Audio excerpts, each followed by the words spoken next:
Esta coleção de vídeos, intitulada Santo de Casa, homenageia personalidades cearenses que se destacaram por suas atividades na pesquisa científica, na inovação tecnológica ou na formação de novos valores. Este projeto é uma iniciativa da Seara da Ciência, órgão de divulgação científica e tecnológica da Universidade Federal do Ceará, com patrocínio do CNPq e em parceria com a FUNCAP.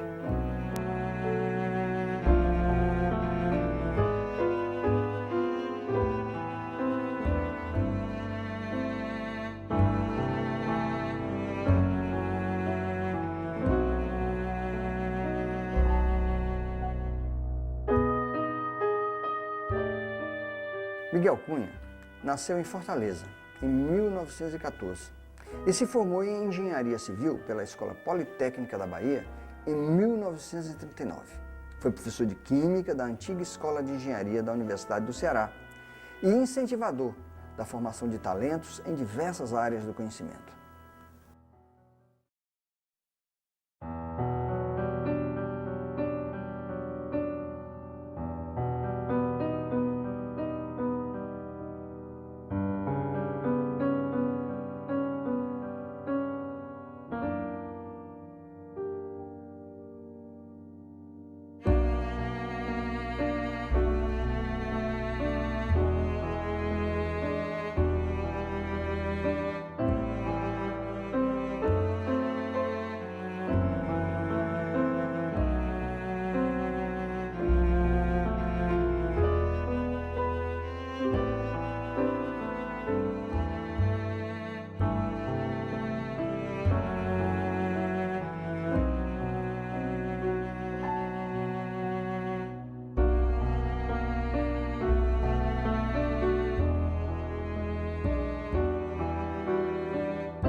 Eu vejo o Miguel como uma dessas raras pessoas que parece que vieram do Renascimento, né?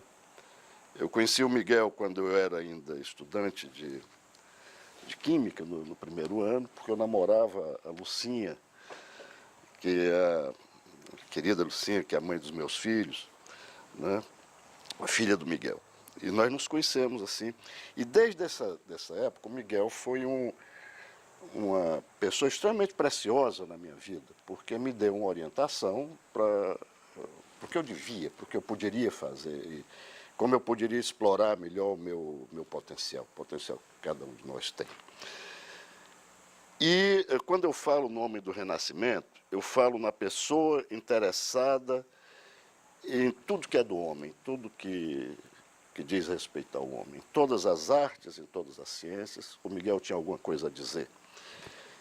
E me recordo nos anos 70, no início dos anos 70, nas férias, quando se reunia aqui a família, essa família da qual sempre me honrei em pertencer, e que estavam aqui os filhos do Miguel e olhavam uma coisa fantástica, que era o seguinte: nesses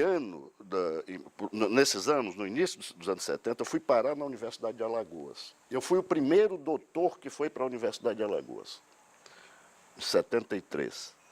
Nessa época, aqui no sítio se reuniam os filhos do Miguel, os genros, e tinha mais doutores do que em qualquer pequena universidade.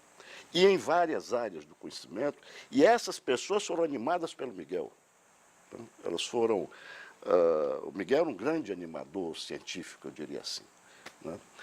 eu tinha, só para citar, né, eu tinha aqui a Heloísa, que fez seu mestrado, seu doutorado na área de saúde, Lucinha em geografia, eu tinha feito doutorado em química, o Jarbas em física, a Roberta em biologia, a Ana Rita em economia. Então, era uma reunião, era uma pequena SBPC que se reunia aqui. Na verdade, não para discutir ciência, mas para beber pinga e conversar e privar da companhia maravilhosa do Miguel. Então, o Miguel fez isso. Ele criou, ele incentivou pessoas das mais diversas áreas a progredirem. E essas pessoas criaram outras pessoas. Hoje, mesmo hoje na família, nós já está na segunda geração de doutores, né? Então eu vejo o Miguel como, eu não vejo o Miguel exatamente como um químico, né? O Miguel foi uma pessoa com interesse em todas as áreas e que influenciou muita gente e foi o santo de casa. O santo de casa que fez milagre, né? Porque isso foi numa época em que doutorado, mestrado, não era exigido para se ter uma carreira acadêmica. Não era obrigatório. Hoje, mestrado e doutorado virou uma coisa meio... se banalizou um pouco, né? Se banalizou um pouco. Hoje se produzem mestres e doutores em quantidades industriais. Nesse tempo, não. Nesse tempo, eu me lembro que eu acho que no ano que eu me doutorei na USP, foram uma meia dúzia de pessoas que se doutoraram naquele ano, na Universidade de São Paulo. Era uma grande festa, uma defesa de tese, né, com flores e tal, colação de grau no Teatro Municipal. Era um negócio bem... enfim, e que hoje mudou um pouco. Mas o Miguel tem essa qualidade. Depois, então não vejo também o Miguel como químico. Eu vejo um sujeito que caiu na química porque era ali onde... foi o lugar que melhor o acolheu e ele foi em frente. Mas ele teria sido um grande professor e um grande brasileiro em qualquer área em que ele se metesse.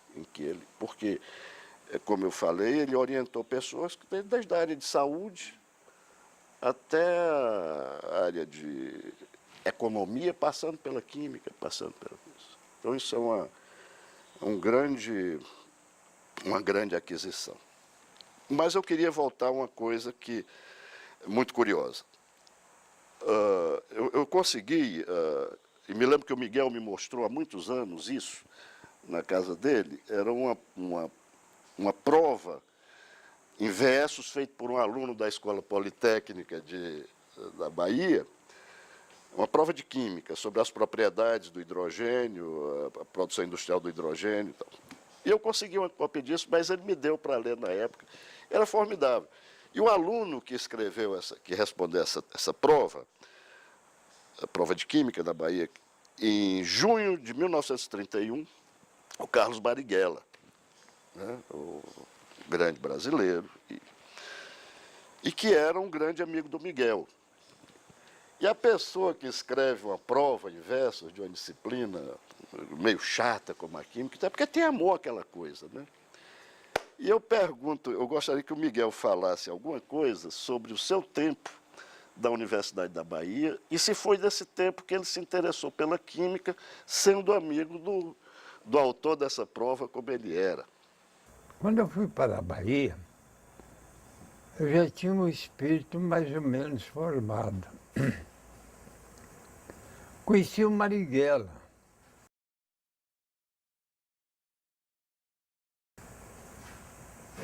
Marighella já existia uma capacidade de liderança muito grande. E por isso mesmo, como eu gostava de conversar com pessoas inteligentes, conversava muito com ele, natural. E o Marighella me ensinou muitas coisas. Eu acredito que ele irá o mesmo de mim. A verdade é que ele, de formação cristã, numa família cristã, era ligado, era conduzido a ser um cristão. Não foi por quê?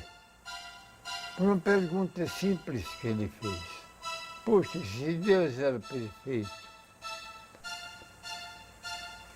construiu tão bem as coisas, por que fez um mundo tão imperfeito e uma sociedade tão imperfeita?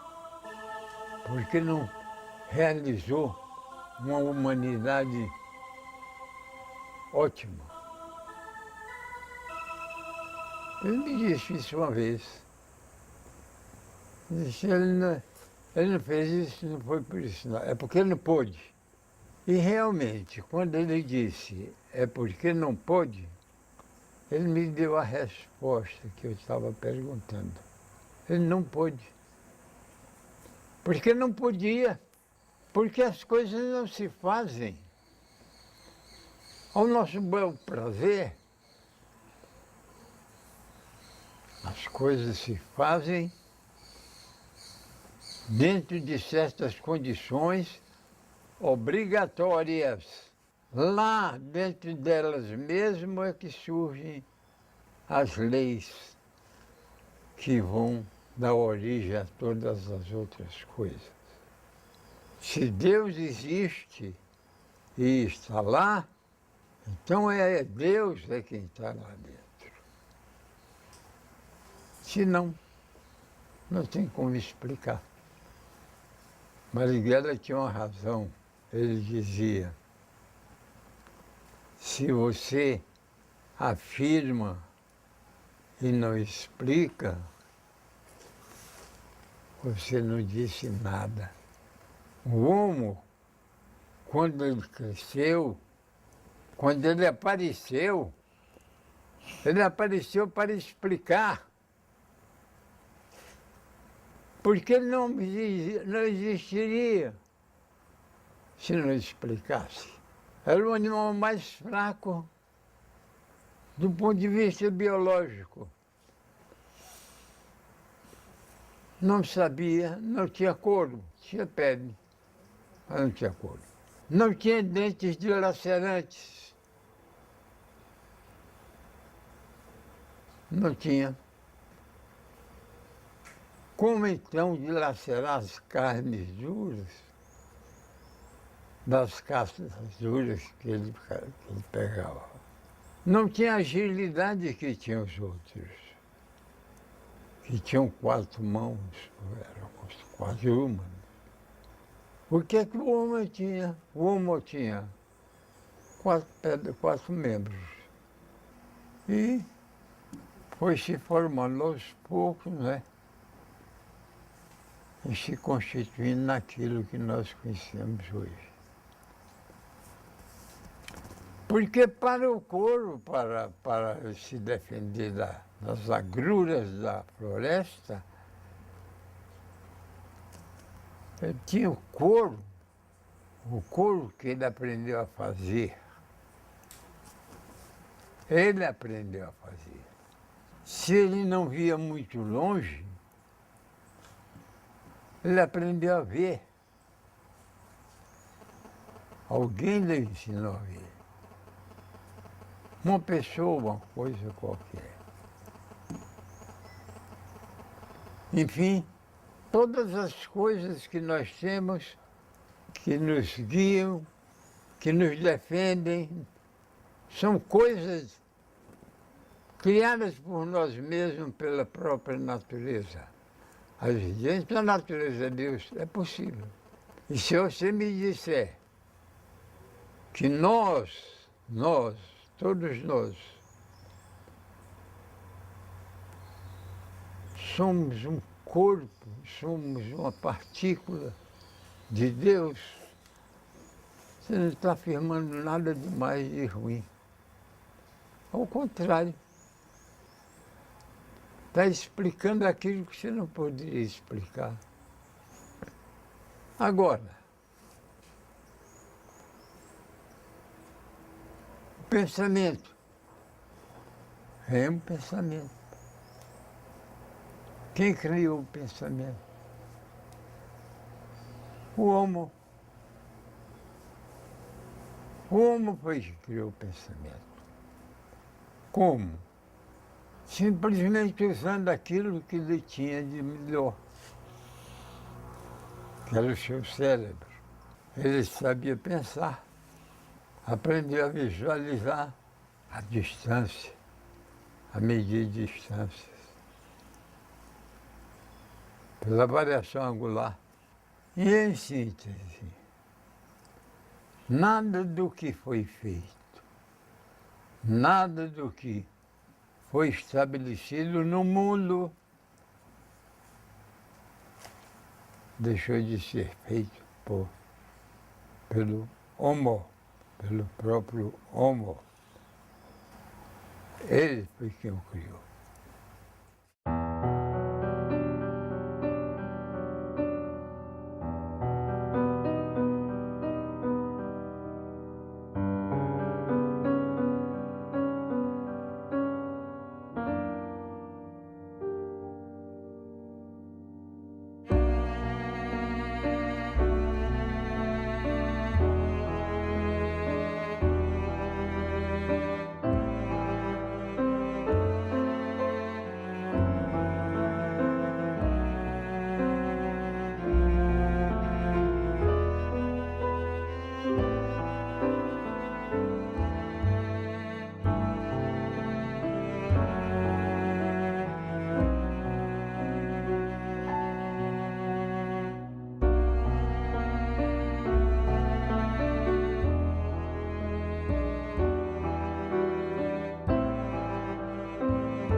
Eu conheci o professor Miguel Cunha da Escola de Engenharia, só de vista, como conhecia vários outros professores, né, da Escola de Engenharia.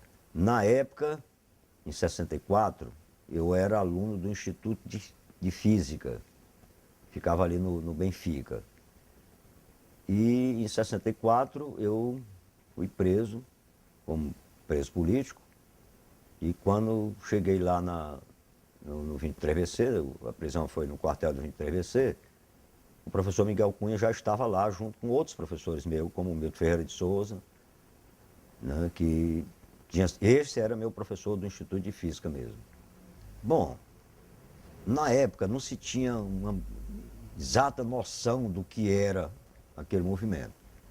Era para nós todos um golpe e não se tinha ideia de quando aquilo ia terminar, se ia mudar alguma coisa, se ia voltar a um regime democrático e tal. Ninguém tinha muita ideia.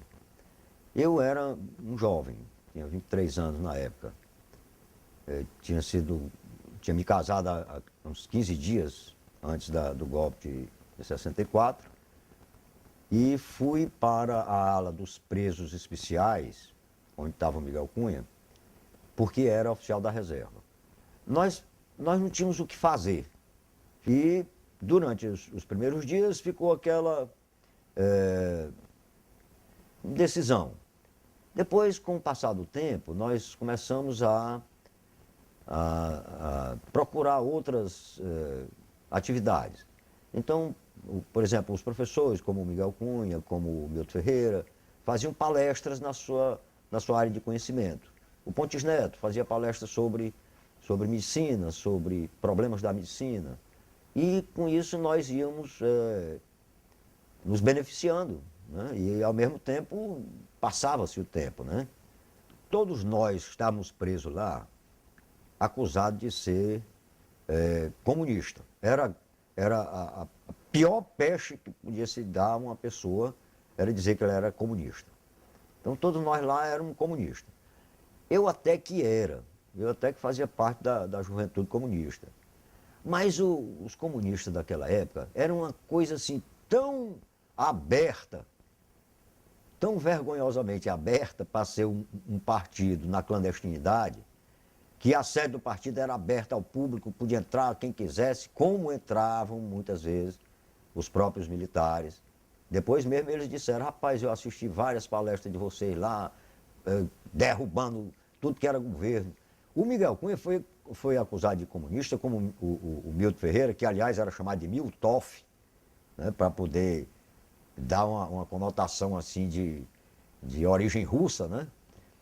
Mas nunca eles foram comunistas, nunca eles participaram do...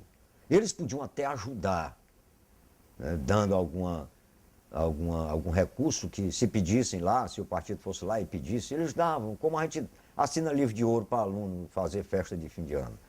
Mas não eram comunistas realmente. Eram homens preocupados com a disparidade social absurda.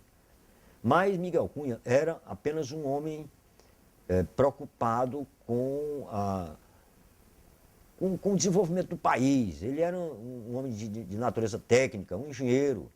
Ele via o absurdo que a gente vivia naquela época, né? Um país estagnado, socialmente, economicamente. E de maneira que eram preocupados. Mas isso aí não queria dizer que ele fosse comunista, como o Milton Ferreira não era. Esses homens tinham uma formação de doutorado, de pós-doutorado. O Milton Ferreira, por exemplo, tinha feito nos Estados Unidos. Então não tinha nenhuma influência política propriamente dita. Eu até depois, quando, já depois de livre, depois de alguns meses e tal, eu até participei de umas reuniões no sítio do Miguel Cunha, né, que houve até um churrasco lá que erraram na quantidade e não deu, e a gente ficou morrendo de fome, e foi aquela confusão, e saímos, encontramos umas galinhas lá com um ninho cheio de ovos, aí fomos cozinhar os ovos. Foi uma aventura. Essa escola de engenharia sua, do Miguel, enfim, ela abasteceu o Instituto de Física, o Instituto de Química, o que mais? Matemática. Começou com essa gente. Pois é. Exato. Porque tem um bom crânio. Exato. E você dá para ele as condições. Não é preciso que você saiba. Muitas pessoas acreditam que só um indivíduo sabido pode fazer outro sabido. Não é verdade. Se você tiver um aluno sabido e você propiciar as condições para ele, ele vai ficar melhor do que você. Mas você tem que ter coragem de fazer isso. Você tem então é o seguinte, naquela época que nós chegamos, tinha, né, estava lá o Alexandre, o Miguel, tudo isso, era esse grupo de pessoas que pensavam dessa forma, né, de querer melhorar. Então, ficou mostrado que era possível, né, Evangelista? Tinha gente muito boa, muitos alunos eram bons. Quer dizer, pelo menos você disse o seguinte, os cearenses podem aprender. Então, você tem muita coisa que o pessoal põe pressão. Brasileiro não consegue fazer isso. Brasileiro é aquilo. Você entende? Começa a denegrir e baixar a moral do indivíduo.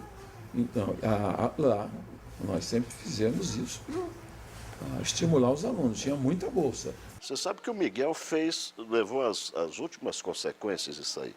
Porque num determinado momento, ele pagava do bolso dele bolsistas para ele fazer mestrado e doutorado. Pagava do bolso.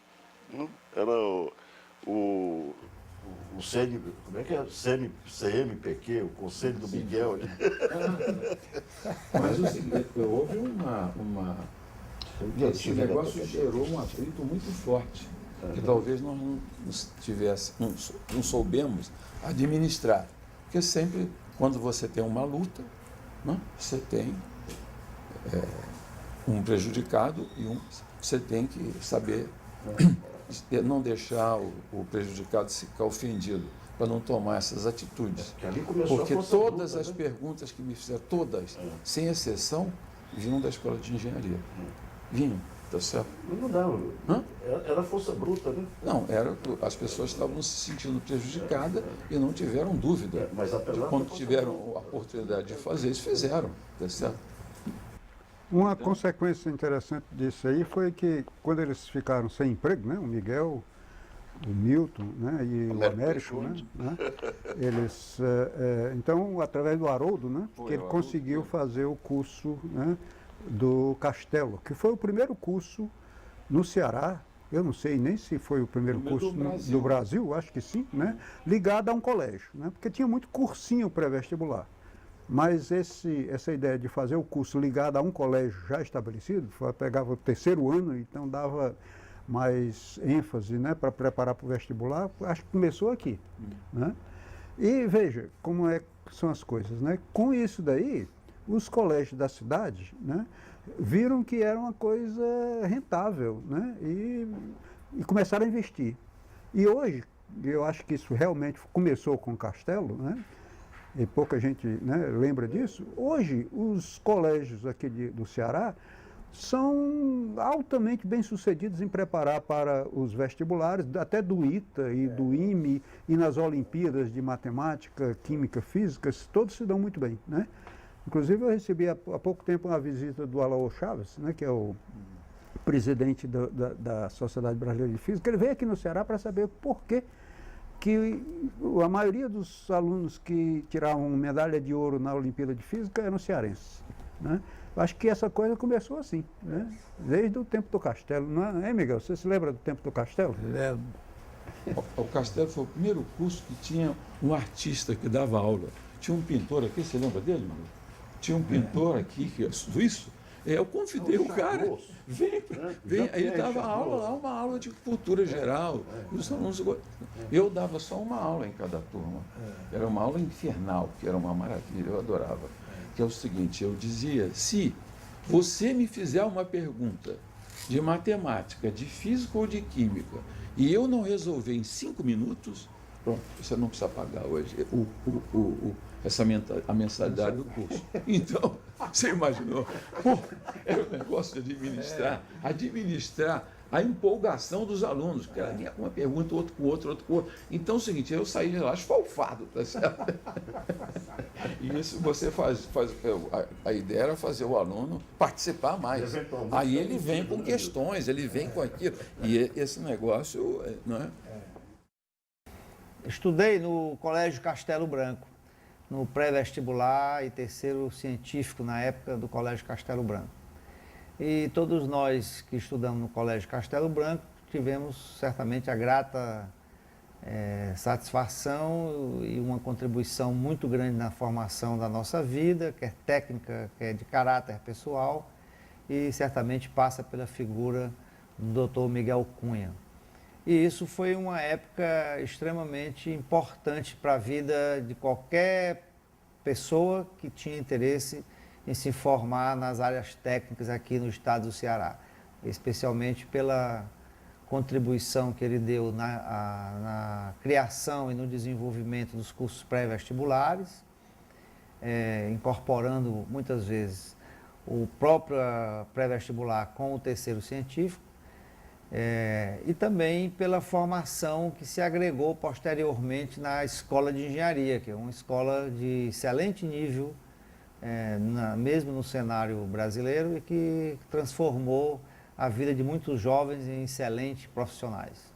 Ele deu uma contribuição muito grande na formação e no desenvolvimento da Escola de Engenharia. É uma contribuição muito mais direta nessa fase do que propriamente ter sido meu professor diretamente, mas certamente foi uma das inteligências que a Universidade do Ceará teve naquele período, que certamente ainda hoje usufrui dessa contribuição que o professor Miguel Cunha, com a sua inteligência, o seu pioneirismo, a sua visão e uma vida construída em cima da dificuldade e dos desafios, que transformou também a nossa escola, de alguma forma, no padrão do próprio caráter dele. Além do grande caráter que é o professor Miguel Cunha, ele tinha duas visões que eram importantes no período. Uma visão de cientista, outra visão de homem pragmático.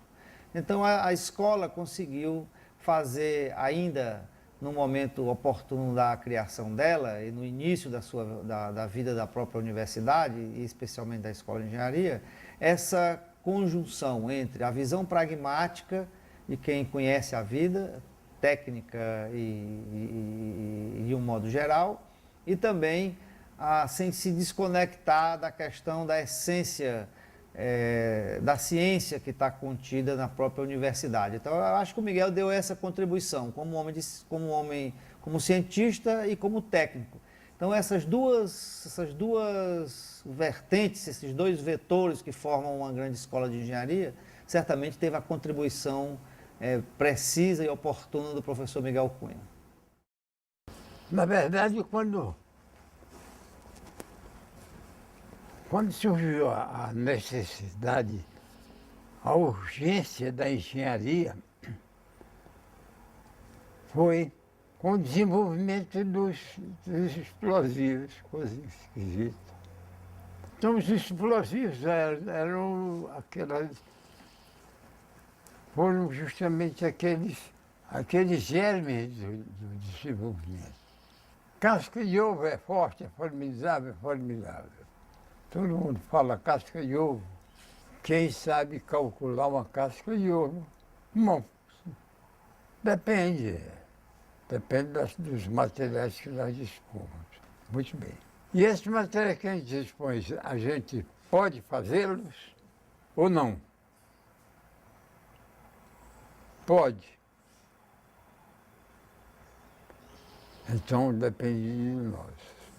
Essa questão do desenvolvimento da engenharia na Bahia tem duas coisas muito interessantes que eu quero relatar. A primeira delas, eu trabalhava aqui, eu ainda estava na engenharia, e prestei serviço na Inspetoria Federal de Obras Contra Seca, projetando estradas de ferro. Esse material, pode ver, quem anda aí pelo interior vai adivinhar. A maioria das pontes são todas de aço.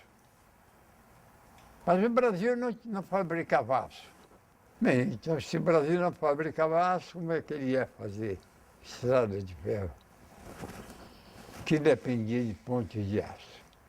O Brasil não fabricava absolutamente coisa alguma referente a construções metálicas. As construções metálicas que o Brasil produzia eram fábricas de sorvetes, geladeiras, pequenas coisas. Quando o Brasil começou a se integrar na criatividade, então vieram as coisas, as fábricas de aço. Eu me lembro de uma coisa muito interessante, de um episódio muito engraçado. Na estrada, antigamente era Frei Paulo Fernando, Calila. Era uma estrada de rodagem necessária para acabar com o banditismo do Lampião naquela região, Sergipe e Alagoas. Muito bom. E a estrada pronta, tudo pronto. As ombreiras eram todas de pedra de alvenaria. Logo não tinha problema nenhum para a gente, né? Pedra tinha muita. O que se podia fazer? De madeira? Absurdo. Uma estrada de ferro de madeira, com pontes de madeira. Qual seria a quantidade de madeira que nós iríamos gastar? E vai daqui, vai da colar. Jorge de Oliveira Neto estava com esse abacaxi na mão. Ele soube que tinham construído uma estrada de madeira, uma ponte de madeira, cuja durabilidade era muito grande. Não se sabia quanto duraria. Não havia nenhum estudo sobre o aspecto. Então, apareceu nessa conversa Aí disse, mas senhor doutor, essa ponte que o senhor vai fazer, tem que ser de núcleo. Eles não chamavam núcleo. Não, é o âmago da madeira. E esse âmago da madeira? Toda madeira não tem âmago? Tem. Mas a questão é que o ângulo da madeira não dá para fazer. E daí não dá, e daí não dá, e daí não dá. Discutiu-se e recebeu-se um telegrama lá de Alagoas, anunciando que o inspetor ia visitar, ia fazer uma inspeção. Bom, nessa situação houve um corre-corre e um cara lá ô doutor, por que que não usa bambu? Aí eu disse, bambu? Sim, bambu. Mas bambu? Bambu, sim, senhor. Você acha que resiste? Pelo menos a passagem do primeiro vagão. Não, isso eu não acho não, que eu nunca vi. Mas que das pontes duradouras, a mais duradoura são as de bambu. Resolveram fazer uma experiência. A experiência exigia uma tecnologia diferente. Construía-se a estrada de ferro, né, até a primeira ombreira. Daí por diante, a segunda ombreira, eles começavam a calcular com o bambu, mas da maneira mais desastrada do mundo. Faz assim, faz acolá. Olha os que eu faço lá até hoje, passa carro de boi dizendo não caiu. Isso é verdade, é. Aí teve um maluco que disse, vamos experimentar? Vamos. Resolveram experimentar. Eles trabalharam lá com bambu de uma maneira tão técnica quanto possível. E botaram para experimentar com a passagem num carro de linha. Que o carro de linha leve, com som leve. Então botaram, experimentaram, funcionou. Não caiu. Foi, voltou e não caiu. O que eles resolveram? Bom, vamos fazer o seguinte. É experimental, né? Nós temos a explicação de que na guerra nós não podemos exigir que venha ponte de aço para cá. Eles estão precisando lá. Mas, bom, o que faremos? Vamos fazer uma ponte de bambu a mais resistente possível e vamos ver o que vai dar. E fizeram a ponte, construíram a ponte foi construída. No dia que a ponte acabou de ser construída, uns diziam, eu não passo por cima dessa ponte. Outros diziam, nem eu por baixo. É lógico. E vai sendo passar. Aí, afinal de contas, encontraram o herói. Bom, você vai dirigir o carro de linha. E botaram o carro de linha, e o carro de linha passou para lá, passou para cá, passou para lá, passou para cá, passou para lá, passou para cá. Não caiu a ponte. É preciso dar solução aos problemas. É preciso? É. A gente é com engenheiro. É ele quem vai dar. Se ele não der, ninguém dá mais.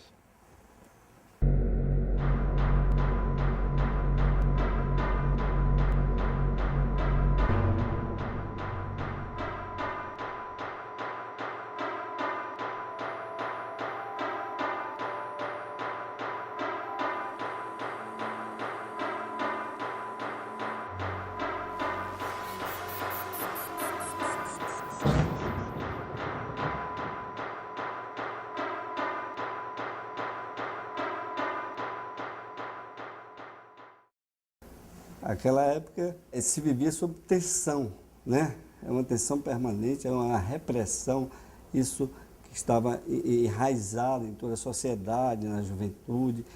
Era um assunto tabu, a gente não podia conversar com ele, nem o via como vilão, nem como herói. A gente tinha uma certa curiosidade de saber, mas não tinha nem como...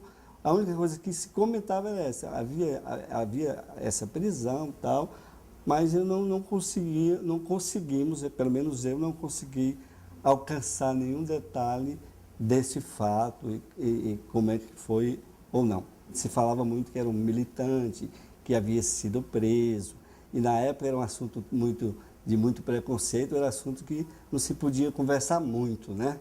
Tá entendendo? Se falava desse aspecto, mas nem esse aspecto a gente tinha a liberdade de chegar, professor Miguel, como é que houve, como é que não foi, porque era um assunto espinhoso para a época, mas era comentário geral isso.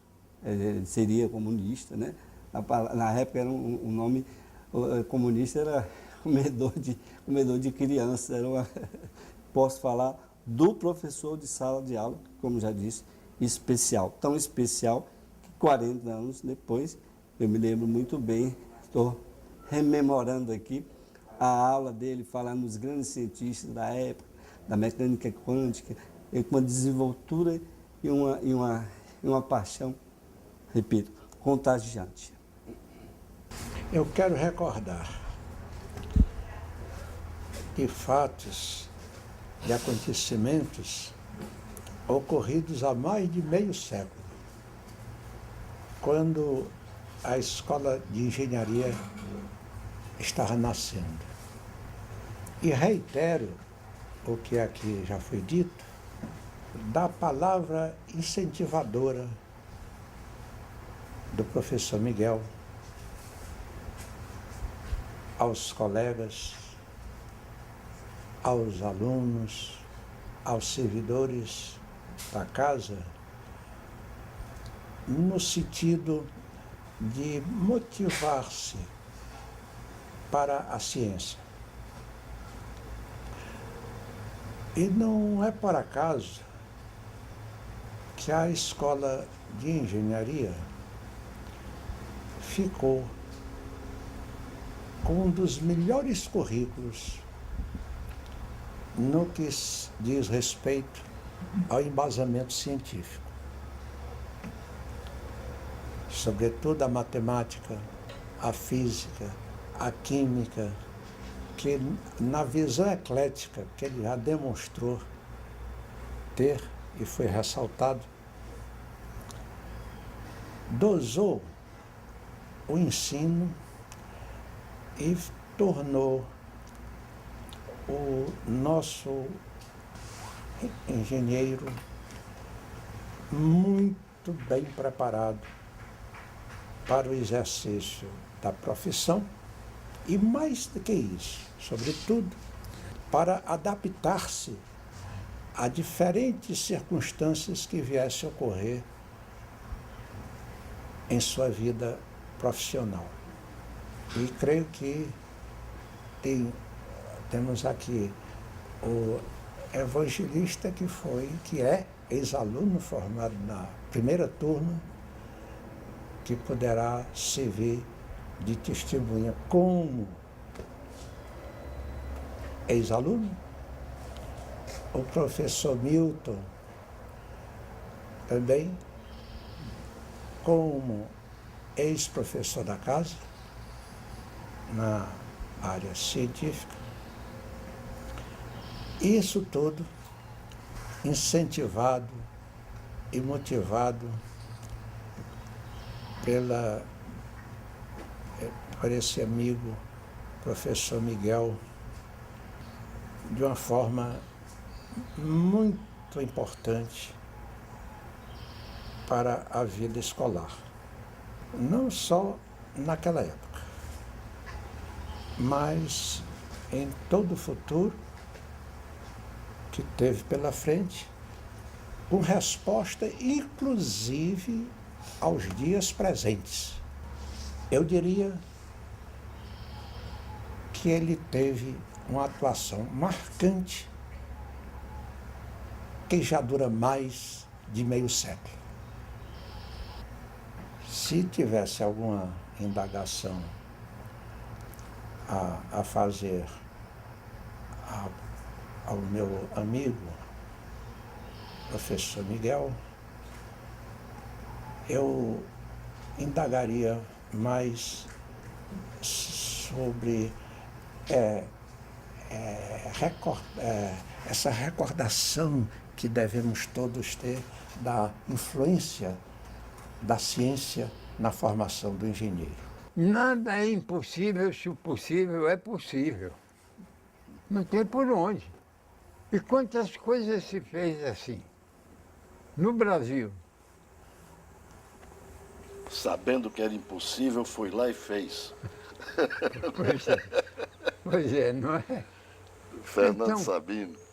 É isso. Agora,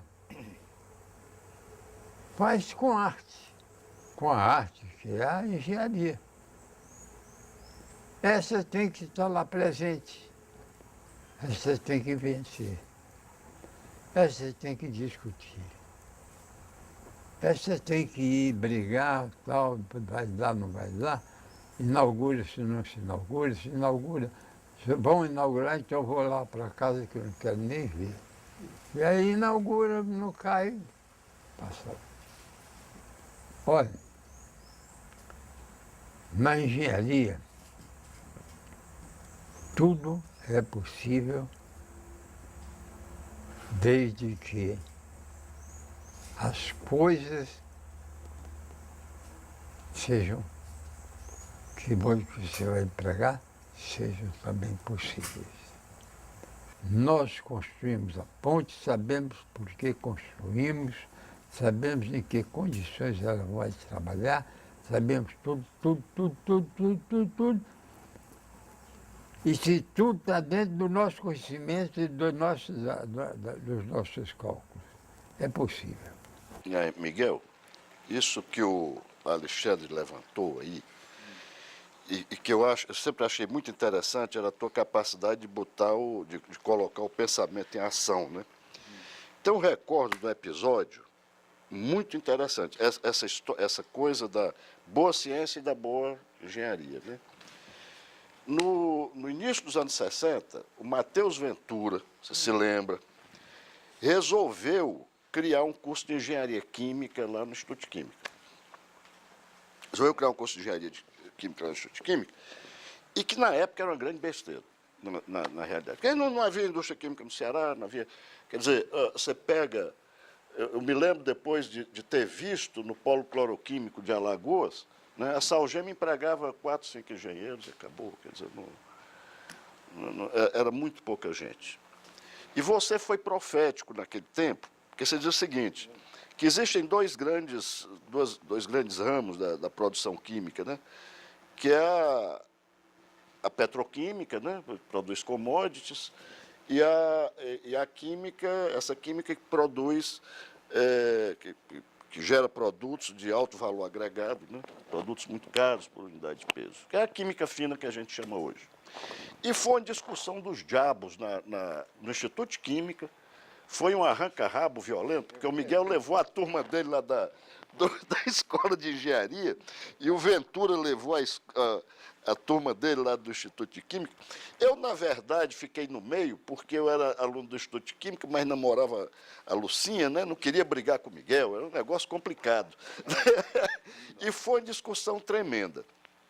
O Ventura acabou ganhando a discussão, não a discussão, e ganhar a discussão do Miguel era um negócio, uma tarefa muito difícil, né? Mas criou-se o curso de Engenharia Química, que produziu algumas gerações de desempregados que estão por aí.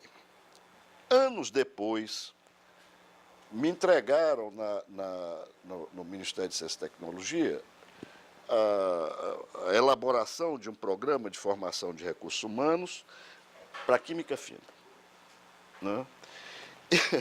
E eu trabalhei exatamente naquilo que eu vi do Miguel, quer dizer, era formar químicos com quem ia resolver essas coisas, né? Porque era uma produção que se faz em nível de planta piloto, em escala de planta piloto, coisas pequenas, né? Mas caras. Coisa que chega, sei lá, $1 milhão por meio quilo de produto, essas substâncias que usam para tratamento de leucemia infantil, são muito caras. Quer dizer, a gente propunha a formação de pessoal que soubesse química, com uma boa base de física, porque a parte de operações, de processos unitários, você pega um livro de engenharia, você lê aquilo e resolve. Mas você tinha que saber química, né? E o Miguel ainda, sendo químico, ele ainda fazia uma coisa mais interessante. Ele disse, para você ser um bom químico, você tem que ser um bom físico. Né? E essa proposta do Miguel na época, foi essa grande briga do Miguel com o Ventura, foi profética. Porque o Brasil acabou abrindo um pouco essa área de química fina, né? Se produz algumas coisas, medicamentos, corantes. E a parte de petroquímica está aí, é mais ou menos aquilo que já era um tempo atrás. Você produz commodities, exporta e tal. E hoje você está começando a deixar que a Bolívia produza essas coisas, ou, sei lá quem mais, o Paraguai. Okay? E aqui vai se cuidar de fazer né, uma boa química e se deixar de um lado essa colonização que a gente sempre teve. Mas essa discussão foi profética, né? Enfim. Você lembra disso, Miguel? Dessa bela discussão? Considerado incompetente.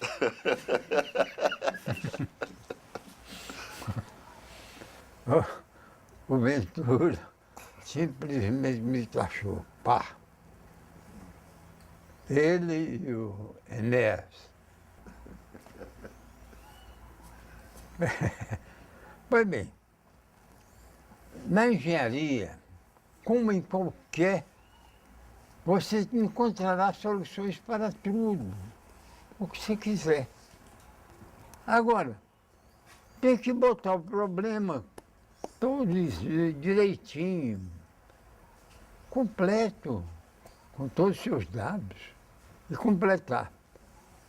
Uma das coisas mais interessantes que a gente vê, que até hoje eu vejo, vou lá 1 ou 2 vezes, e vejo e não entendo, como é que botaram aquela estrada de ferro ao longo de uma pedreira, Paranaguá, de Paranaguá é Cuiabá, Paranaguá. Como? Como? Você vai lá, você olha, você bota a sua engenharia, diz, mas não pode, não pode, não pode. Não pode. Está lá. Hoje não é mais, não carrega mais carga. Carrega turista, né? Linda, linda, linda, linda. Perigosíssima, porque quando se olha para baixo você não vê nada. Está lá. Ninguém vê isso, não é? O homem tem todas as questões para resolver os seus problemas. Tem que resolvê-los.